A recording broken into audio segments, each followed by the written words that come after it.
Alright guys, HyDra again today. Hope you're doing well and enjoying your day so far after major criticism levelled at the CDL by 100 Thieves owner Nadeshot discussing the format that we currently have. Dashy weighed into the conversation as well, saying, wow, simply cannot believe the players, the fans, the owners are not a fan of this terrible format that we currently have. What changes need to be made, especially with massive alterations to this franchise structure we are now in, going into the upcoming season. Very much interested your thoughts in the comments below. Hit the like button if you enjoy. Subscribe if you're new as always, I would greatly appreciate it. First of all, I just saw this going around today from Jacob here. Just saw Illy at the gym. Now, this guy, like, I don't know if this is even true, but this guy's in Long Beach, California, it seems. Because Illy, of course, is based out of Brampton, Toronto, if he's at home, theoretically. If he's not there, he might be somewhere else. Is this Illy? I don't know. I mean, this could be any guy, couldn't it? Let's be honest. But it also could be Illy. I mean, the hair kind of looks like it could be Illy. He's got the hoodie on. He's on the phone. He's got the glasses on. We've got the, you know, kind of baggy joggers.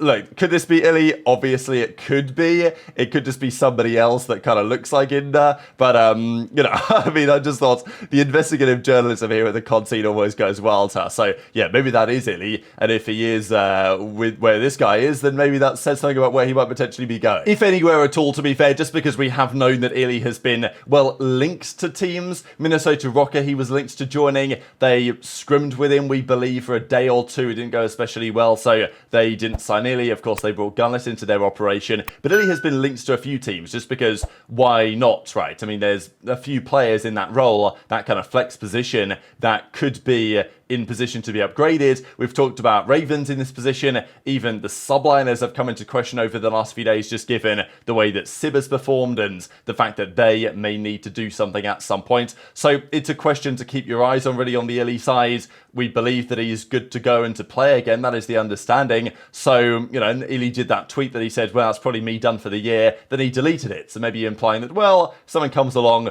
could still be willing to get back into the league, but it's just a difficult one to even get Illy into your roster right now because the last few years he has had a bit of a history, right, of not lasting all that long in these teams for various reasons. These are some of the worst teams that might need to consider his signing. Seattle Surge are actually third on the year, I believe this is, in Search and Destroy. Largely, a large part of that was helped by Illy, to be fair. But yeah, FaZe are the best. They're second best in hardpoint, still to Ultra, and that may change in due course, but Ultra is still number one in that mode. They're best in Search phase, they're best in Control phase, and you know, Ultra are first, second, fourth. OpTic are actually middle of the pack in Search and Destroy, but they're right up there in hardpoint and Control. And New York are, you know, in this position. Boston's pretty funny because their record this year, given the fact that they are rock bottom of the standings, with only 50 points, and they have such a tall order on their hands to actually qualify for the World Championship, they are, on average, the 5th best team in average win percentage in different game modes. So their win percentage is 5th best in hardpoint, 5th best in Control, and worst in Search and Destroy.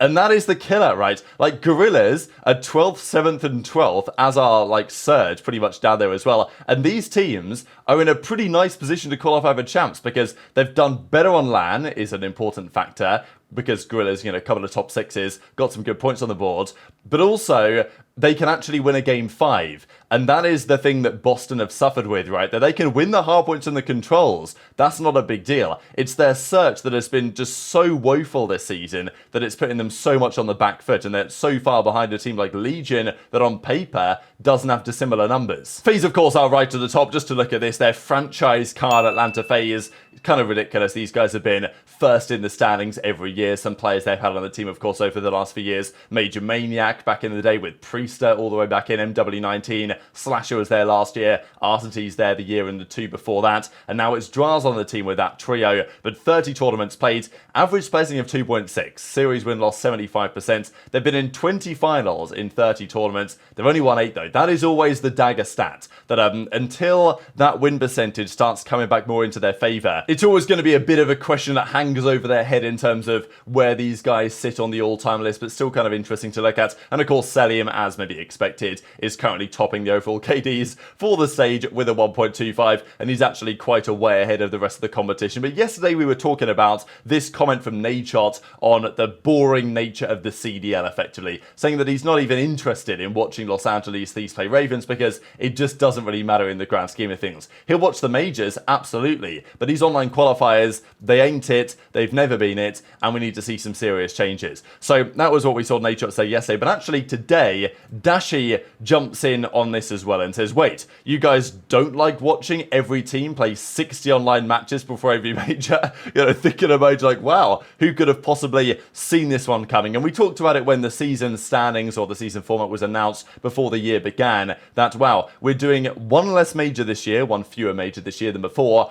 but we also have more online qualifiers. So instead of 3 weeks of qualifiers and then the major, we now have 4 or 5 weeks of qualifiers before the major, on which the teams play one match per weekend on many of those weekends. The teams don't like it. They grind all week and they put in a lot of, hard graft in practice, in VOD review and everything to play one game on the weekends. That it's literally one match. It's not even like a tournament situation. It's literally one game or 2 games they play on the weekends, and that determines how their year goes. Of course, it's also pretty randomized who they actually play on the weekends. You get some teams, and sure, over the course of a season, it should be pretty balanced. But, you look at the strength of schedule and you see that some teams seem to have easier schedules, some teams have harder schedules, and then all of a sudden when they do have an easy stage, the team that should be easy has just made a roster change that is now good. So the current format does leave a lot to be desired, and like I mentioned it yesterday that maybe this makes sense from an average viewer duration perspective, whatever metrics the CDL are trying to hit. But in terms of making the best competitive product that we can, I think we've got to go back to look to the past to some degree. And as Brian State and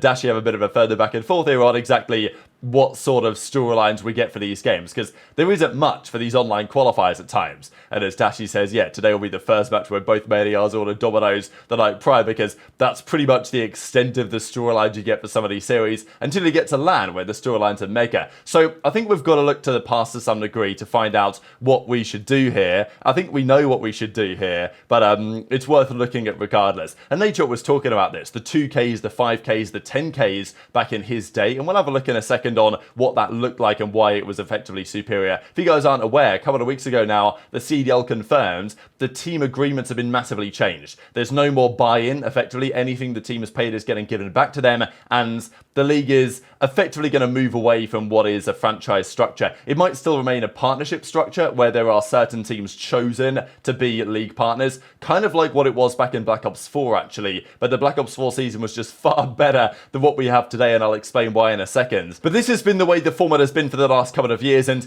it starts off not too bad. I mean, everyone's interested in the opening games, the opening qualifiers, if there's a kickoff tournament and anything like this. This is Vanguard, right? So we had a kickoff classic, Major 1 qualifiers, Major 1, Major 2 qualifiers, Major 2, Major, you know what I mean? Like it doesn't really inspire much interest, and what you always tend to find is that at this point in the season, when it gets to May, gets to June, people just don't bother watching the qualifiers, right? And you can see that based on the numbers on the streams at the moment. People will just tune out and watch the major, or they'll just, watch the flank or watch one of my videos to catch up on what's been happening, because, who wants to actually watch these games? And sometimes I don't. This was Black Ops 4 by comparison. We had, towards the end of the year, the big events. Fort Worth, London, Anaheim, Pro League playoffs. Now, this season there was a LAN league as well, which is one way to do it. You can have a league that runs adjacent to the actual regular season, so there's matches to watch on the weekdays. I mean, I think it used to be like, they'd play Tuesday, Wednesday, Thursday or something. They'd actually play midweek often in these league matches, and then on the weekends they would be, kind of free, or obviously it could be a tournament weekend.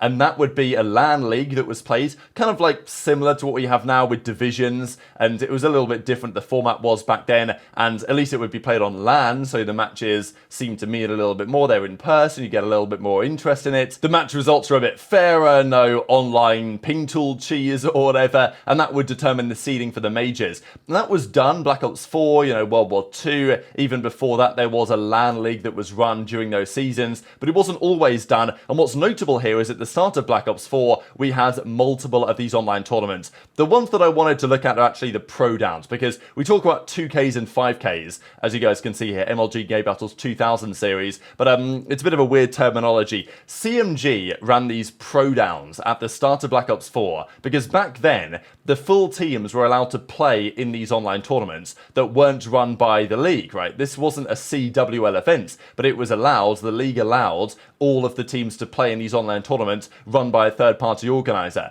And even if they don't want to do that anymore, because they haven't done that for years years now, any tournament that Zoom or anyone tries to run, you can't even play with the full team. You've got to play with, oh, 2 from this team, 2 with that team, whatever, because the CDL want to ensure that those teams only play for their product. One alteration for this is the CDL could just run these events themselves. They don't need a third-party organizer to do it. And these were the results of one of those pro downs way back in Black Ops 4. You guys might actually remember this one. I think it was this one. This was at the end of November when Scump had about 100,000 viewers on Twitch. Like, this was a $2,500 prize pool tournament, and this tournament had some of the highest viewers we've ever seen for a Call of Duty tournament, especially one online, because it was the start of Black Ops 4. Everyone was so interested to see how these teams were doing, and this was an online tournament that was played on Saturday, Sunday, whatever it was, and a winner was determined at the end of the night. The teams love playing stuff like this, because, you know, what they would do, I suppose, the teams in an ideal world, 5 days of practice, 1 day off, I guess, 1 day of rest if you want to take one,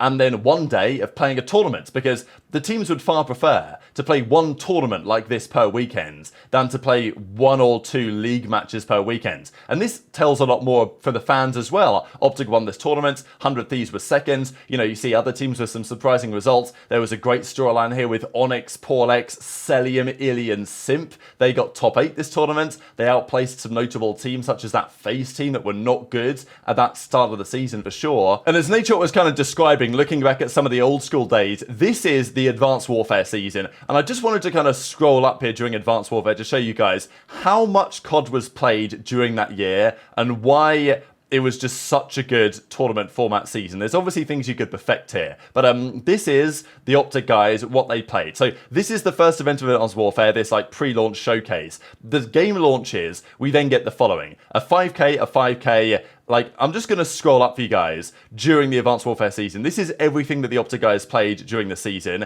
This is all still Advanced Warfare. Some of these are LAN events, ESWC 2015. Some of these are online 2Ks, UMG Dallas, Gfinity Summer Championship, you know, the Stage 3 regular season, the World Finals, and that was the final event of the season. So all of this, from here all the way down to this point right here, all of the events that were played during Advanced Warfare.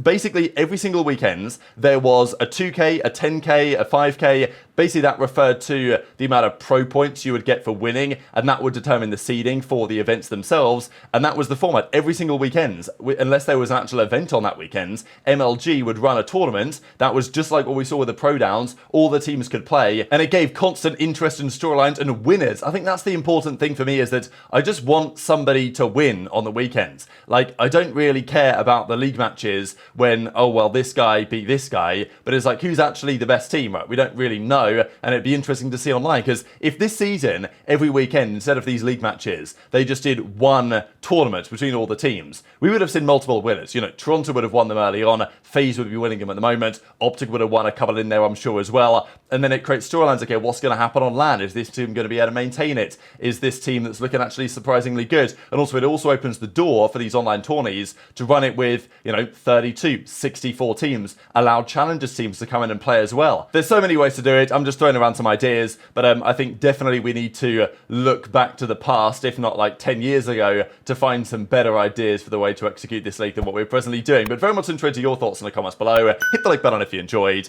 subscribe if you're new, take care, and I'll see you next time. I mean, 04 and aBeZy are hot.